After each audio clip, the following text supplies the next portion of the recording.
Y autoridades decretaron alerta de riesgo sanitario para la región metropolitana. Esto a raíz de la densa nube de humo que afectó y que sigue afectando a gran parte de la capital. Una medida que algunos expertos consideran como tardía.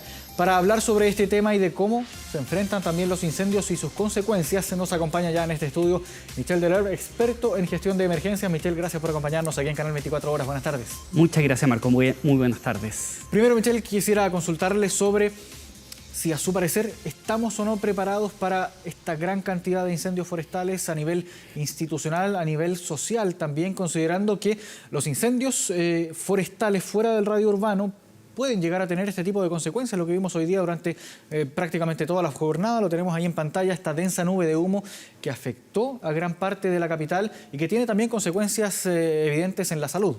Así es, el año 2017 recordaremos que tuvimos la temporada de incendios forestales más trágica y más compleja de la historia en Chile. Más de 500.000 hectáreas a partir de 3 incendios que se escaparon, como se dice en términos simples, que se propagaron a un punto tal que simplemente no pudieron ser controlados, sino que muy tardíamente.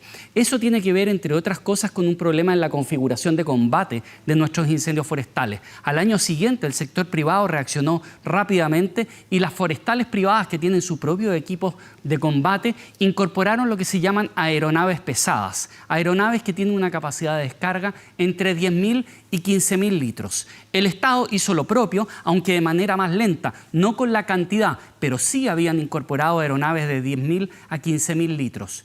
Uno de los problemas que hemos tenido, y en lo cual es raro, porque la verdad es que no se había dado esta situación, es que a esta altura del año no tengamos esas aeronaves operativas que básicamente se arriendan en el mercado internacional. Es decir, en años anteriores, digamos con posterioridad al 2017, el 2018 en adelante, el Estado tenía esas aeronaves. ¿Por qué es tan importante?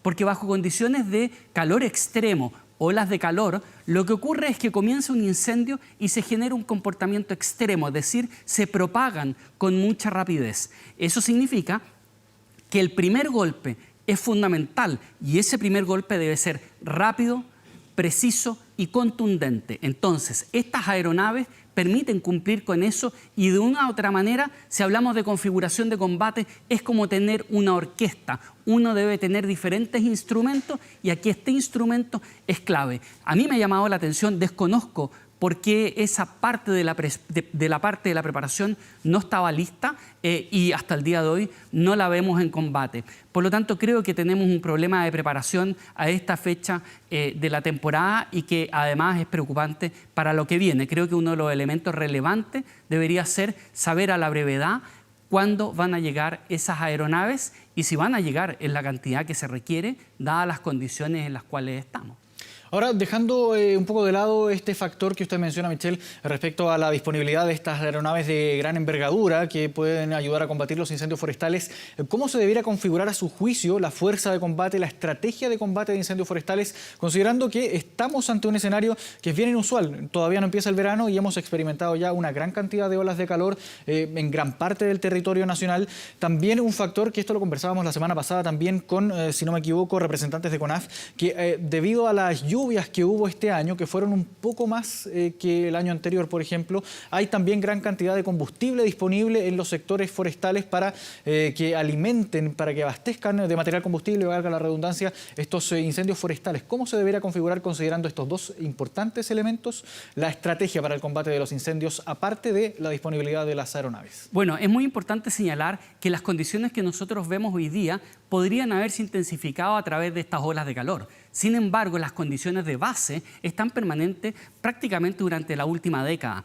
Tanto es así que las cifras de nuestras temporadas forestales lo señalan. Entre el año el año 84 y el 2013, solo una temporada superó las 100.000 hectáreas. En los últimos 9 años, 5 temporadas han superado las 100.000 hectáreas. Es decir, estamos hablando de que las condiciones de sequía, sequedad, disponibilidad del combustible, básicamente la relación que hay entre el cambio climático expresado en clima extremo, altas temperaturas e incendios de rápida propagación es algo que no es inusual. Son las condiciones que sabemos y esas condiciones están relativamente fijas durante la última década. Por eso llama la atención la lentitud que hemos tenido como Estado en términos de esa configuración de combate que requiere personal en tierra, requiere maquinaria, requiere también aeronaves de diferente envergadura y que van desde las aeronaves pequeñas a medianas, que son capaces de descargar 2.500 litros o 3.000 litros, como son los aviones AT, aeronaves de 5.000 litros y también aeronaves entre 10.000 y 15.000 litros. Es decir, esa debería ser nuestra orquesta. Ahora, creo que hay otro elemento que es fundamental. Situaciones como la que estamos viviendo en estos días con el tema del humo, porque básicamente las emergencias son sociales. Es decir, si esto estuviese ocurriendo en una isla abandonada, la verdad es que estaríamos lamentando la pérdida de vegetación, pero no tendríamos personas afectadas y por lo tanto nuestra conversación cambiaría. Los desastres naturales no existen, los desastres son sociales y por lo tanto la pregunta también que quisiera responderte es respecto del tema del humo y cómo manejamos y gestionamos la emergencia en su totalidad. No solo en lo táctico, sino que también en lo social, porque básicamente es ahí donde está el gran impacto. Claro, muchas personas, a ver, nosotros que estamos aquí en el turno de noche también en algunas ocasiones durante la semana, ayer nos llegaron muchos mensajes, por ejemplo, de gente que despertaba a las 3, 4 de la mañana, que no podía dormir y que despertaban porque al estar con las ventanas abiertas por este calor extremo que ha hecho por estos días, despertaban preocupados por el olor a humo. En la mañana yo estuve en la comuna de San Miguel, me bajé del vehículo y, claro, uno veía al exterior y era como que uno estaba prácticamente al lado de un incendio forestal. Había mucho humo, mucho calor también, el olor a humo también bien molesto, también sobre todo para las vías respiratorias, los ojos. ¿Cómo a su juicio actuado la autoridad sanitaria, por ejemplo, para activar esta alerta de riesgo de emergencia sanitaria que se activó por este humo? ¿A su juicio fue tardía quizás, como dicen algunas personas? Sí, absolutamente. La verdad es que hoy día existen el conocimiento. Hace mucho tiempo, antes se hacía de manera manual. Se tomaba una carta, se veía el mapa, se calculaba la proyección, la velocidad de propagación del incendio. Pero hoy día incluso existen software, existen sistemas, modelos matemáticos que permiten anticipar no solamente la velocidad y la progresión del fuego, sino que también la velocidad, los componentes incluso que puede tener una pluma y la dirección de la pluma. No sé si el director, aproveché de ver de reojo que mostró una imagen satelital con la proyección del humo, quizás podría explicar además otro fenómeno, esa misma que está ahí. Por ejemplo, si tú te fijas, esta proyección que hay de humo ya te señala, entre otras cosas, y uno puede anticipar, viendo esas imágenes, que empiezan a relacionarse los incendios entre sí. Claro. Esta pluma de humo no corresponde solo a un incendio. Es decir, llega un momento en que en el territorio los incendios no se relacionan, pero cuando llegamos ya arriba, esos incendios se están relacionando por los gases calientes. Entonces, cuando tenemos esta herramienta, podemos proyectar hacia dónde va. Cuando hablamos de gases calientes, estamos hablando, entre otras cosas, de material particulado y estamos hablando además de gases tóxicos. Y por lo tanto, esa proyección se puede hacer. La pregunta es, ¿por qué se avisa hoy día a las 9 de la mañana? Eso, entre otras cosas, tiene que ver con la fragmentación de nuestro sistema, donde cada institución opera por su lado y básicamente siempre estamos llegando tarde. Y por lo tanto no estamos frente a una cultura de anticipación. El día de ayer, básicamente ya se podría haber empezado, a lo menos, mira, uno podría cuestionar incluso entrar a debatir las restricciones, no así las recomendaciones. A lo menos deberíamos llevar varios días con campañas respecto de cómo protegerse, cómo autocuidarse. ¿Qué es lo que ocurre acá? Cuando eso se hace tardíamente, estamos con una comunidad estresada, estamos con una comunidad agotada, como tú dices, hay personas que durante toda la noche no durmieron y que más encima durante la mañana ya habían empezado su rutina. Y cuando vienen las restricciones o vienen las recomendaciones de hacer alguna restricción, la verdad es que te pilla básicamente a media mañana. Entonces eso aumenta la confusión. Si empieza antes, tú puedes, en vez de tener una comunidad que entra en conflicto con la autoridad, tienes una comunidad que se encadena con la autoridad. Entonces empezamos a generar un encadenamiento virtuoso entre la comunidad que toma medidas anticipadas y la autoridad. Eso lamentablemente cuando se actúa de manera tardía no ocurre y ocurre efectivamente lo contrario, se transforma en un problema. ¿Y a su juicio se debió haber decretado quizás preemergencia ambiental, considerando que la estación de Cerro Navia ya registraba durante la mañana, a las 11 de la mañana, empezó a registrar ya niveles de preemergencia? En gestión de emergencia hablamos de que aquí hay gestión, mando y control, y eso es clave. Y eso lamentablemente es algo muy débil en nuestro sistema de emergencia. Aquí debían haberse tomado restricciones tal como lo vimos básicamente en la pandemia en algunos casos. Por ejemplo, recomendaciones, primero, bastante claras, en términos de no correr, no hacer ejercicio, etc. Segundo, por ejemplo, haber suspendido clases, ¿ya? Es mejor pasarse un poco que estar básicamente después de a poco, porque aquí estamos hablando de una situación que va evolucionando, no hacia la mejoría, sino que hacia el empeoramiento. Por lo tanto, tenemos que movilizar nuestros recursos. Es decir, se podría haber suspendido clases, pero eso no se puede hacer en la mañana. Se tiene que hacer el día antes para que las familias se programen.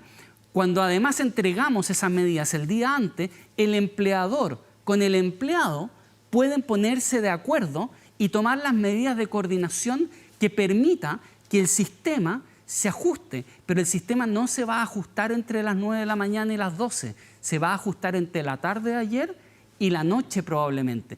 Estas medidas debían haberse tomado ayer y probablemente después de mediodía, que de hecho en Santiago uno veía ya básicamente el humo muy fuerte y era simplemente que cambiara un poco el viento para que se viniera hacia esta zona. Por lo tanto, creo que hay un problema nuestro de estar actuando siempre sobre el daño. Hay medidas concretas que tiene que ver con la autoridad. La autoridad tiene que ejercer esa potestad que tiene y tiene que ejercerla con personalidad.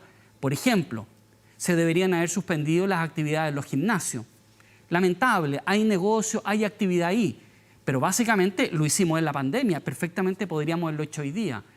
Podría haberse cerrado, por ejemplo, el acceso al parque metropolitano, donde mucha gente hoy día a las 8 de la mañana, 8:30 de la mañana o 9, fue a andar en bicicleta, fue a trotar y de hecho no se enteró básicamente de la situación en la cual estábamos.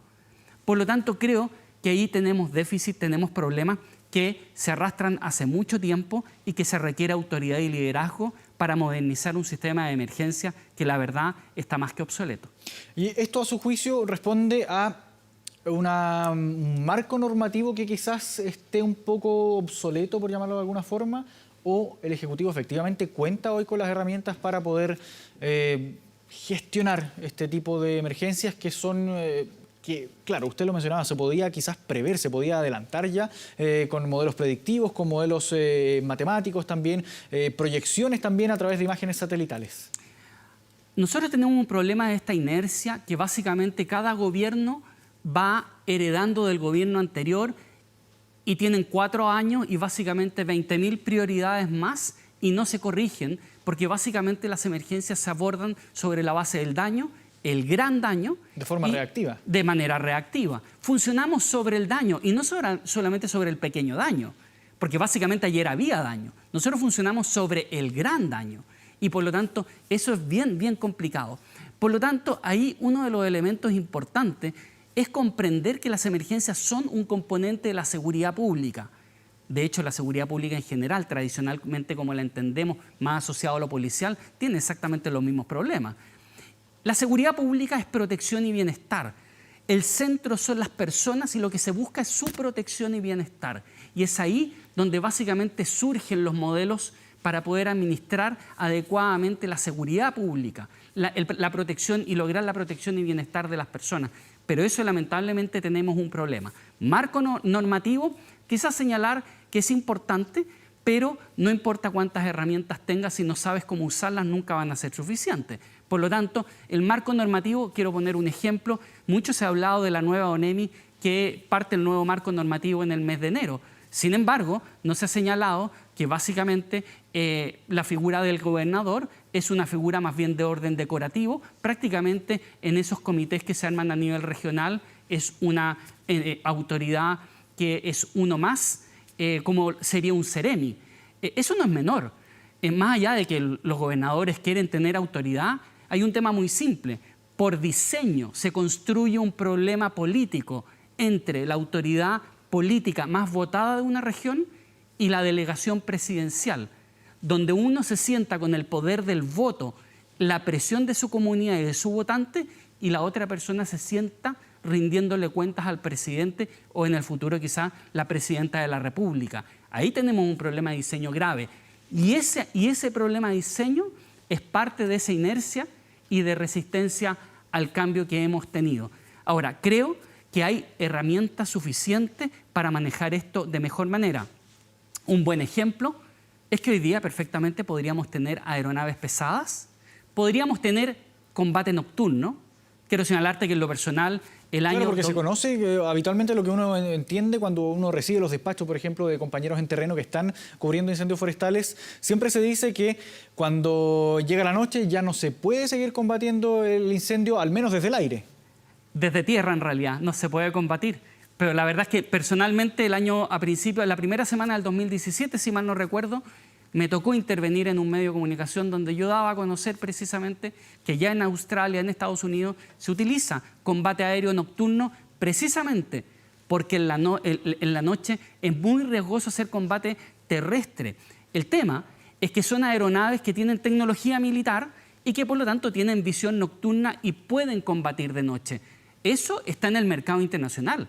Eso se puede arrendar tal como se arrendan muchos de los aviones y helicópteros que hoy día vemos, pero no se hace. Es decir, hoy día tenemos una caja de herramientas a nivel internacional a la cual todavía podemos acceder. ¿Y por qué no se hace, Michel, esto? Porque yo creo que básicamente tenemos un problema de voluntad y de autoridad política en nuestro Estado que se hereda gobierno a gobierno y que no se generan los cambios necesarios. Este no es un problema tecnócrata, este es un problema político. Porque básicamente en la técnica yo te podría decir, hay evidencia, hay modelos de gestión por décadas, hay soluciones tecnológicas de logística y de modelos de gestión que tienen décadas. Por lo tanto, no es un problema que no haya posibilidad de acceder a lo técnico, existe. El problema es que hay falta de voluntad y autoridad política para vencer las resistencias al cambio, que obviamente sabemos que en toda organización siempre es complejo, es más aún complejo cuando hablamos del Estado y cuando hablamos básicamente de la seguridad pública. ¿Por qué? Porque muchas veces nos olvidamos que cuando hablamos de emergencia, detrás de la emergencia hay mucho poder. Y hay mucho poder porque en ese momento crítico, que puede ser el más crítico tuyo, mío, de quienes nos están mirando, hay una persona o un grupo de personas que toma decisiones sobre si te ayudo o no te ayudo, con qué te ayudo y con qué no te ayudo. Por lo tanto, hay mucho poder.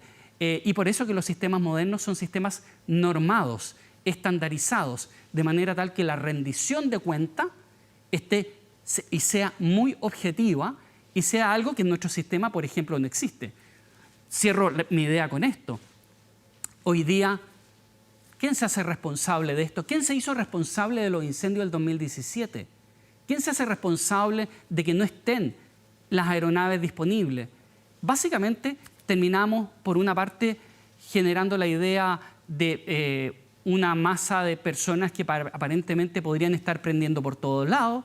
Por otro lado, vamos a empezar a romantizar el combate, y que me parece muy bien, el heroísmo de aquellos que combaten. Pero cuando eso lo empezamos a transformar en parte del relato y el discurso, terminamos básicamente disolviendo cualquier tipo de responsabilidad. Y al final llegamos con la típica frase: no lo pudimos ver, no lo vimos venir, no lo vimos venir y básicamente, bueno, nadie podía estar preparado para esta catástrofe. Claro, compleja situación que estamos enfrentando por estos días con todos los factores que hemos estado conversando. Muchas gracias, Michel Deler, por esta conversación con Canal 24 Horas. Buenas tardes. Muchas gracias a ti.